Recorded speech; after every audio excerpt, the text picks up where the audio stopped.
Primeiramente, vamos ver o que a jornalista da Globo News, Flávia Oliveira, falou sobre o Ciro Gomes e sobre sua vice. O candidato do PDT, ele tentou, aliás, tem a candidatura, uma candidatura muito consistente, né, persistente desde 2018, ele continua se apresentando como candidato à presidência da República e tentou costurar alianças.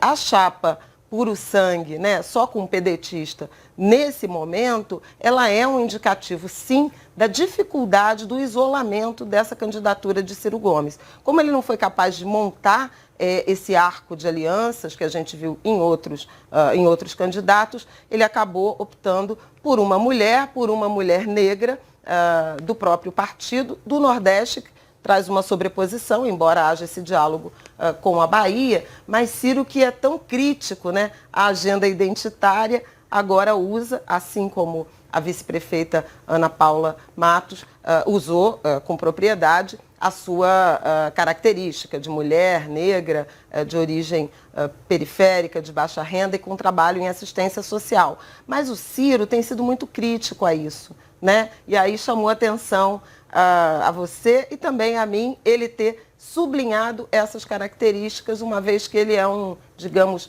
universalista. Gente, essa jornalista precisa se retratar da mentira que acabou de falar. Ciro nunca foi contra o empoderamento das mulheres e das pessoas pretas do nosso país, como a jornalista tenta insinuar. Essa é uma mentira grave. Pois é, passando o recibo ali, né? Tentando exaltar a questão identitária, mas claramente quando é algo da ordem natural, você o faz diariamente, né? Dentro de uma prática comum e não numa... Claramente ele vai tentar fazer um uso político dessa diversidade que a sua vice representa. É enojante escutar tanta mentira de jornalistas, que parecem mais militantes do PT. Elas falam como se o Ciro não se importasse em nada com a questão do racismo e com as pessoas pretas do país. Ao contrário do Lula, que elas apoiam, Ciro Gomes é o único que fala do encarceramento em massa dos jovens pretos, devido à política antidrogas introduzida justamente pelo Lula. Lula virou um cínico, não mexeu numa única estrutura do país, para você dizer qual é a única lei que o Lula fez, que está em vigor e que muda uma realidade brasileira. Foi um grosseiríssimo e selvagem equívoco em que o Lula copia a legislação americana de combate às drogas e encarcerou 800 mil jovens pobres negros das periferias do Brasil. E mais nada. Está aí essa turma aí da lacração, da grosseria, da violência. Eu faço uma pergunta simples. Qual é a inovação institucional que o Lula introduziu na vida brasileira? Quando ele terminou o mando de 4 mandatos dele, 5 pessoas, os dedos de uma mão acumulam a renda de 100 milhões de brasileiros mais pobres. Portanto, quem usa politicamente, principalmente, em palanques, a questão identitária é o Lula, que fala uma coisa e faz outra totalmente diferente quando governa o país. Agora, vamos ver o que de fato Ciro Gomes fala sobre a questão identitária nas eleições, que é muito diferente do que as jornalistas insinuaram. No meu partido, o PDT, tem um movimento específico, o PDT Diversidade, não é, que cuida especificamente de tensionar toda a discussão e a minha própria cabeça sobre essas questões. Eu tenho um programa de governo explícito, a ideia de dar lugar de fala, de ter um locus institucional para representar, né, essa comunidade, que é uma comunidade absolutamente discriminada, sofrida. O Brasil está nos rankings internacionais como o país que mais comete violência contra a comunidade LGBTQIA+, e nós precisamos estar muito atentos a isso. Por favor, não me confunda. Eu apenas estou querendo dizer o seguinte: vamos abrir o debate eleitoral. O presidente da República deve dar centralidade na sua relação com o povo a qual agenda? E aí é que está a questão. Se nós fizermos uma agenda sobre salário, que o salário mínimo hoje é o menor poder de compra dos últimos 16 anos. Emprego, nós temos a maior quantidade de desempregados abertos da história do Brasil. Desalento, nós temos a maior quantidade de brasileiros que cansaram, desistiram, estão decepcionados, não procuram mais emprego, da história do Brasil. Informalidade, a maior quantidade de brasileiros, mais da metade, empurrados para viver de bico, sem qualquer renda, sem qualquer proteção, sem 13º, sem salário mínimo, sem férias, enfim, sem proteção nem agora para o acidente de trabalho, nem no futuro da velhice, a moradia e a questão da segurança pública e etc. Nós ganhamos o povo todo. se nós tratarmos isso assim, com esse método. E evidentemente que todos os outros grupos, num projeto nacional, têm que estar bem representados. Mas trata-se aqui de respeitar dialeticamente a psicologia popular e, junto com o povo, evoluir. Sabe, eu conheço o povo brasileiro com a minha alma. Eu venho do sertão do Ceará, fui criado a maior parte da minha vida, na minha vida pessoal, estudei na escola pública.